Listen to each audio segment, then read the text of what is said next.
ڈرامے جو تاریخی بنائے جاتے ہیں تو ڈرامے دیکھنا تو ہم جائز نہیں کہتے، اس میں بے حیائی بھی ہوتی ہے، مگر جو بنانے والے ہیں وہ کہتے ہیں کہ ایک ماحول جب کریٹ کیا جاتا ہے، ایک ماحول دکھایا جاتا ہے، اس سے تاریخ اور ہسٹری آپ کے دماغ میں زیادہ اچھی طرح سے بیٹھتی ہے۔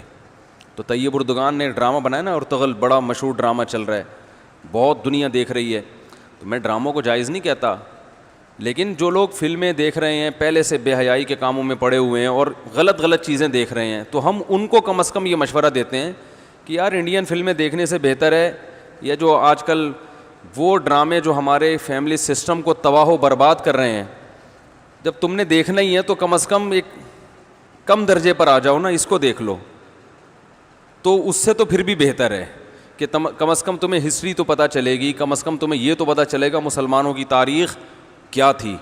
اور ایسے صرف دعاؤں سے کام نہیں بنا، انہوں نے بڑی بڑی قربانیاں دی ہیں۔ سلطان محمد فاتح نے بہت بڑی قربانی دے کے قسطنطینیہ فتح کیا تھا، دنیا کی سب سے بڑی توپ بنائی تھی اس نے، اور آج ہماری صرف باتیں توپ ہیں، باتیں ایسی کریں گے جیسے بہت بڑی توپ ہیں ہم، کوئی عمل ہمارے کیا ہیں زیرو، نہ سائنس میں آگے، نہ ٹیکنالوجی میں آگے، نہ مذہب میں آگے۔ وہ ٹیکنالوجی کی دنیا میں بہت آگے تھے، سائنس کی دنیا میں بہت آگے تھے۔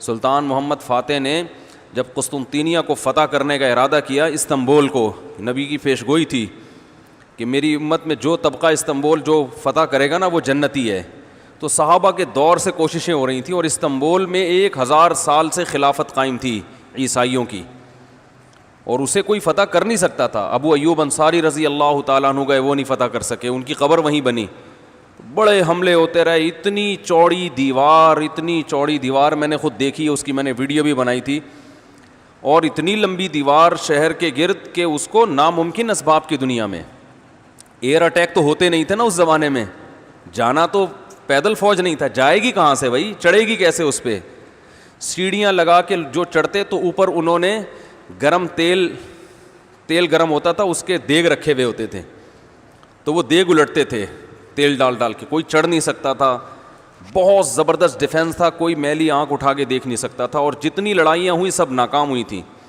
سلطان محمد فاتح نے کہا بھائی نبی نے خوشخبری دی ہے، ہم فتح کر کے چھوڑے گا۔ پھر وہ مشہور واقعہ ہے، اس نے کیا کیا کہ خشکی میں کشتیاں چلا دیں، سارے جانور راتوں رات ذبح کیے، ان کی چربی پگھلا کے پتھروں پہ بچھائی گئی ہے، اس پہ سمندری جہاز بٹھا کے، وہاں میں جب ترکی میں گیا ہوں تو اب دیکھو یہ چیز کتابوں میں بھی بتائی جا سکتی تھی نا، لیکن وہاں طیب اردگان نے کیا کیا ہے، میوزیم بنائے ہیں، ان میں یہ پورا منظر دکھایا جاتا ہے، خدا کی قسم ایسا ایمان بڑھتا ہے کہ چیخیں مارنے کا دل کرتا ہے، ایسی جو علماء بھی گئے ہیں نا، بنوری ٹاؤن کے ایک شیخ الحدیث گئے تھے، وہ کسی نے بتایا وہ رو رہے تھے چیخیں مار مار کے، جو جاتا ہے یہ منظر ہوتا ہے، وہ جب دکھاتے ہیں نا اپنی آنکھوں سے، بھائی کیا منظر، اور کیسے وہ کشتیوں کو راتوں رات خشکی پہ لے کے چلے ہیں، اور خشکی پہ لے جا کے پیچھے سمندر میں اتارا، اور سامنے سے بھی اٹیک اور پیچھے سے بھی اٹیک۔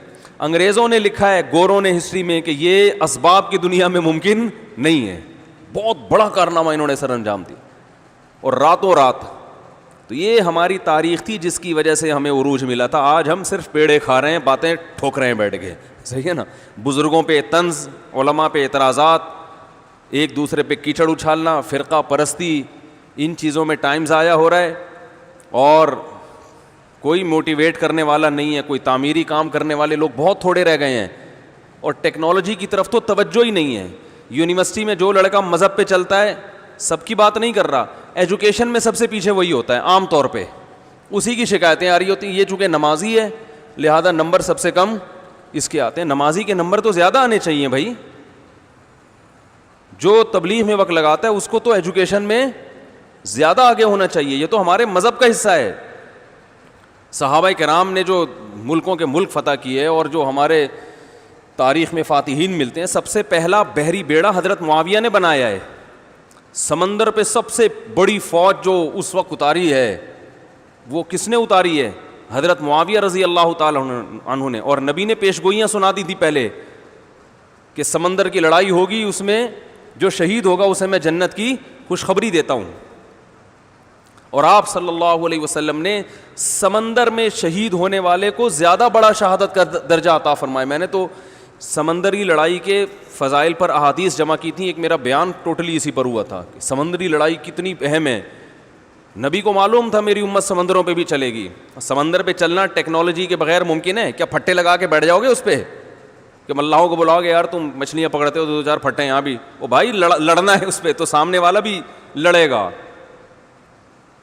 تو نبی صلی اللہ علیہ وسلم نے فرمایا جو سمندری لڑائی ہے, جو شخص سمندر میں جہاد کرے گا اس کے جو چکر آئیں گے نا اس پہ بھی اللہ اس کو اجر دے گا. بڑی خوشخبری ہیں اس کے گناہوں کی معافی کی, کیونکہ آپ کو پتا تھا کہ امت جب تک سمندر پہ کو فتح نہیں کرے گی اور سمندر پہ سفر نہیں کرے گی یہ اس دنیا پہ حکومت نہیں کر سکتی. تو حضرت معاویہ نے جو پہلا بیڑا بنایا اس کے امیر کو امیر البحر کہتے تھے. بحر کہتے ہیں سمندر.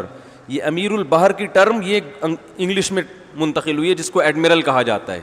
بہت ساری فوجی اصطلاحات اور سائنسی اصطلاحات عربی سے انگلش میں ٹرانسفر ہوئی ہیں, عربی سے انگلش میں گئی ہیں. آج میڈیکل سائنس میں بہت سے الفاظ ایسے ہیں جو عربی سے انگلش, مسلمان سائنسدانوں کے تھے وہ, لیکن اب دیکھو حال کیا بنا دیا. ایک نمبر کے سست نمازیوں کی حالت تو دیکھ لو جا کے. سب سے سست ترین جو ہوگا وہ دیندار بنا ہوا ہوگا.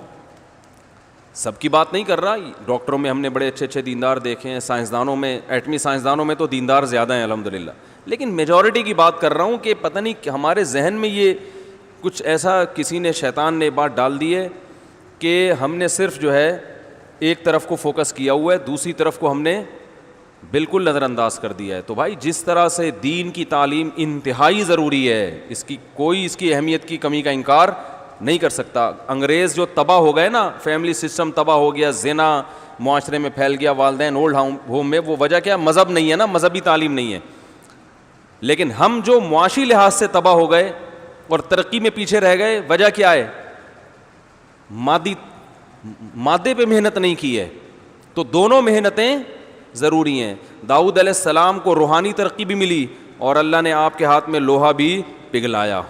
کیوں پگھلایا؟ تاکہ لڑیں, کیونکہ صرف نمازوں سے لڑائی ممکن نہیں ہے. ذکر کرتے تھے نا داؤد علیہ السلام, چاروں طرف سے پرندے جمع ہو جاتے تھے, ایسی خوبصورت آواز میں تلاوت کرتے تھے, ذکر کرتے تھے. وَالطَّيْرَ مَحْشُورَةً كُلٌّ لَهُ أَوَّابٌ, قرآن کہہ رہے پرندے, اور یا جبال اوبی ماہو والطیر.